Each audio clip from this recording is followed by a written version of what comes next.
Late in the evening, Abigail is practicing ballet at an empty theater. Meanwhile, a group of criminals is getting ready to strike. The hacker shuts down all the security cameras in Abigail's house and the sniper climbs on the roof. When Abigail leaves the theater, her driver gets her on the car, unaware the criminals have put a tracker under it. As soon as the car gets moving, so do the kidnappers. The hacker opens the house's doors and 3 of the criminals sneak into Abigail's bedroom to hide behind the furniture. The woman realizes they'll be kidnapping a child in protest since she usually doesn't mess with kids, but the others tell her to deal with it. Soon Abigail arrives home and gets on the bed, so the criminals use the chance to attack. A guy tries holding her down, but Abigail stabs his hand with a pencil. The other man takes over and covers her mouth as he captures her while the first guy tries to punch her, but the woman stops him from hurting a kid. Then she injects Abigail with a sedative to put her to sleep. The other half of the team is waiting outside and warns those in the house that there's a car incoming. While the sniper keeps the incoming car under his watch, the trio hurries to put Abigail in a bag and sneaks out through a window. As they cross the garden and reunite with the sniper, the alarms activate and they have to run. Fortunately, the last 2 criminals pick them up just in time and they escape without issues. During the ride, they check Abigail's pulse to make sure she's fine and blindfold her. When they're about to reach a traffic, the hacker tells the driver to take a different road, but the driver makes a sudden turn and hides the van behind a big truck. Eventually, they make it to their destination, which is an old abandoned mansion outside the city. There they meet with Lambert, the guy that hired them. After they handcuff Abigail to a bed, Lambert reminds the group of the rules. They mustn't share any names or backstories, and they should avoid getting naughty among themselves. It's a 24-hour job, so they must babysit Abigail until her rich dad sends the $50 million. Lambert doesn't tell them who the dad is, but he does collect everyone's phones to avoid getting tracked. Before leaving, Lambert gives each team member a codename inspired by the Rat Pack. Afterward, the team begins enjoying all the drinks in the house. Joey refuses to share her candy with Dean, who pretends to be smart and tries to guess everyone's backstory, but he fails. When Joey mocks him, the others bet some money to see if she can do better, and by reading their body language, clothes, and personality she guesses all correctly. Frank used to be a detective, Peter is a dim-witted mob enforcer, the hacker Sammy comes from money and is doing this for fun, Rickles is a former Marine sniper, and Dean is a sociopath driver. In return, Frank concludes Joey is a recovering addict. Then Joey checks on Abigail, who complains the blindfold is too tight. Joey covers her face and takes the blindfold off. She also notices that the handcuffs are hurting her, so she recuffs her hands in front. Since Abigail is crying, Joey explains they won't hurt her and they only want the money, so Abigail makes her do a pinky promise. Joey shares she has a son, and in return Abigail tells her that they made a mistake because her father doesn't care about her. When Joey's about to leave, Abigail says she's sorry for what's going to happen to her. Worried, Joey rejoins the group and tells Frank that Abigail's father may be a violent man. Frank dismisses it as Abigail trying to make Joey feel bad, but once everyone is distracted, he goes to check on the child. He's shocked to see her without the blindfold and immediately covers his face while pointing his gun at her until she swears she didn't see him. Then Frank presses her until she says her dad is Christophe Lazar. Freaking out, Frank runs back to the group and announces that he's leaving.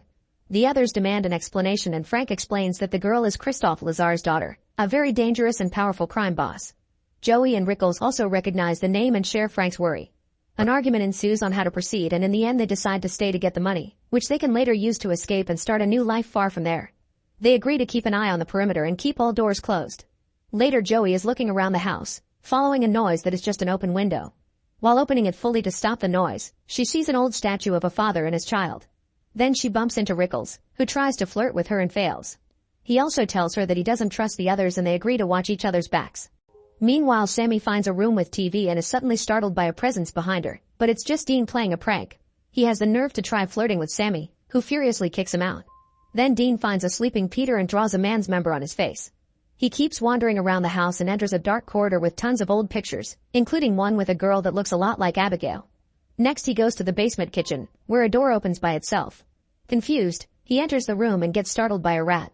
As he tries to leave, suddenly an unseen presence grabs him by the legs and pulls him back. Sammy hears his screaming and goes to the basement, where she finds Dean sitting at the table.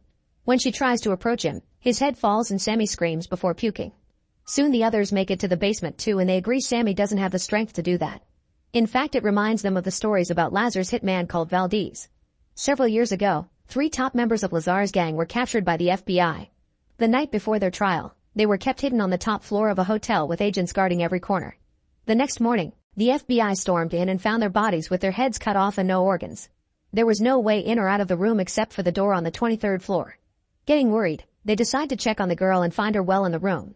Rickles is still scared of Valdez and wants to leave, but when he opens the front door, They're shocked to discover another barred gate. Peter tries to push it open to no avail, and this triggers a security system that covers all the windows, meaning the group is now stuck inside. Joey concludes this is a trap and Rickles runs to check on his weapon, only to find it gone.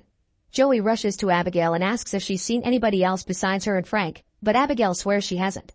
She also shares that Frank threatened to harm her, that he said he worked for her dad, and that his real name was Valdez. Afterward, Joey meets with Rickles and they both share what they know, concluding it doesn't make sense. They agree to look for a way out, but as Joey tries to leave the room, she hears a noise.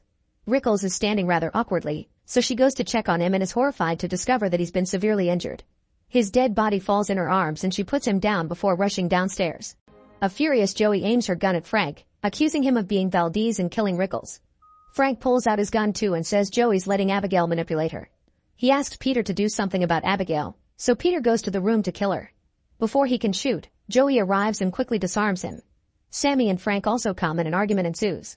Meanwhile, Abigail easily removes the handcuffs and stands up, using a ballet move to show her true face. She's actually a vampire. Abigail jumps on Peter and is about to bite him, but Frank shoots her down. To everyone's shock, Abigail just sits up as the wound heals itself. Joey shoots her too, but it's clear that bullets do nothing, so they run and lock the door. The group discusses what to do as they realize Abigail was Valdez all along. All the doors are equipped with magnetically sealed locks and shutters 2 inches thick, so they can't be broken and Sammy doesn't have the equipment to hack them. Everyone's tense and when Peter asks them to slow down, Frank grabs him by the neck, threatening into shutting up. In the end, Frank and Joey grab pool sticks to make steaks while Sammy looks for garlic in the kitchen. Joey doesn't help because she thinks killing Abigail would only make her dad mad at them. Once they're ready, the trio rushes into Abigail's room only to find it empty. Suddenly they hear music, so they go into another room, where they find Abigail dancing with Dean's body. At first she pretends to be a sweet girl, but when Sammy attacks, Abigail jumps on her and sniffs the garlic, which does nothing. Frank is pushed off when he tries to help, but Peter manages to pick her up. However, Abigail easily throws him to the ground and takes the cross from his necklace, hitting his chest with it to make him bleed and confirming crosses don't affect her either. Next, Frank tries to stab her from behind. However, Abigail quickly disarms him and stabs his leg instead. Giving up, the trio goes back downstairs, where Joey helps them with their wounds. She reminds them that the injection did work when they kidnapped Abigail, and they still have a spare injection. They agree to split up and whoever finds the girl first must inform Joey through their earpieces so she can surprise her with a syringe. The group starts searching the house and Sammy takes a dirty corridor, where she's startled by a bunch of bats. This causes her to fall in a pool and she screams when she realizes it's filled with rotting bodies. Even worse, she has to crawl on them to get out. Meanwhile, Abigail surprises Peter, who runs away in fear and locks the door behind him. However, Abigail breaks the door and keeps on chasing him as she runs with ballet moves. Peter's running as fast as he can when suddenly Frank opens a door and hits him, causing him to fall off the rail. Then Abigail chases after Frank, pushing him down the stairs before sitting on him. Joey uses the chance to try to inject her, but Abigail hits her hand to send the syringe flying through a locked gate. Sammy grabs Abigail and pulls her away, so the child retaliates by biting her arm. Next, Abigail grabs Frank by the leg and starts flying, only for Peter to suddenly tackle her and make her drop Frank. Peter holds Abigail down while Joey manages to retrieve the syringe, quickly injecting the sedative into Abigail. The child makes some serious threats and calls Joey awful things before passing out. Sammy freaks out and wonders if she'll transform because of the bite. Moments later, Abigail wakes up locked in an elevator. Joey says that if she reveals how to get out of there, they'll let her go. Instead, Abigail confesses that she planned everything and that Lambert works for her. She even knows all their real names and backstories. Sammy started her career by taking money from her rich parents' bank account and eventually went after a particular big fish. Peter served as muscle for a crime family and stole from his crew. Frank infiltrated a particular crime family while working as a detective and ended up enjoying the illegal life. Joey is a former army medic who was fired for becoming addicted to medicine, and she left her son with his bad father to become an underground doctor for some very shady people. One day she accidentally killed a gang member while trying to remove a bullet. It turns out everyone here wronged Lazar or his gang in some way, and Joey says Abigail kills her dad's enemies just to make him love her. Abigail didn't kill them as soon as they arrived because she likes playing with her food. She says that if they let her out, she'll let 2 of them live. Frank suggests killing her, so an angry Abigail changes the offer to only saving the one that gets her out. Peter quickly takes out his gun and Joey does the same as she and Frank explain Abigail is lying. Since Peter tries to free her anyway, Joey shoots him. Then the group leaves except for Frank, who volunteers to keep guard. After everyone's gone, Frank says that he'll let her go if she tells him how to get out of the house. Abigail explains that he must pull Agatha Christie's book in the library to open a secret door. Frank thanks her but refuses to release her, so Abigail easily breaks the door to push him and dances toward him. At that moment Joey arrives and breaks wooden planks off a window, allowing the sunlight in. The light instantly burns off Abigail's hand and she runs to hide in the shadows so she can regrow it while Joey and Frank run away. The entire group makes it to the library and stays under the sunlight, entering through the high window Joey opened early.